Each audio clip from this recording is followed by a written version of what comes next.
L'info écho avec Capital. On commence avec le chiffre du jour, 90 000. C'est le nombre de personnes qui ont assisté à la finale de la Coupe du Monde hier au Champ de Mars à Paris.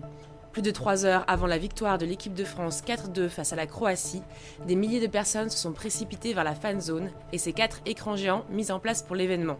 Quant aux audiences télé, on s'attend à un record absolu. Grande compagnie aérienne cherche patron. Depuis la démission de son PDG en mai dernier, Air France tente d'attirer un nouveau dirigeant, étranger si possible. La compagnie aérienne est prête à casser sa tirelire, puisqu'elle promet un salaire de plus de 2,5 millions d'euros par an au nouveau patron.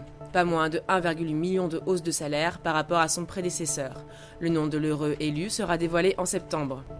On parle toujours argent avec Airbus cette fois. Le constructeur aérien a signé un accord de 555 millions d'euros avec le gouvernement ukrainien. Le groupe français va livrer 4 hélicoptères dès cette année à l'Ukraine. Une vingtaine d'autres suivront. J'aimerais vous remercier pour ce choix, a déclaré l'ambassadrice de France au Premier ministre ukrainien. Enfin, que diriez-vous d'un voyage dans l'espace ? Jeff Bezos et Richard Branson, les patrons d'Amazon et de Virgin, sont sur le point de mener à bien leur projet.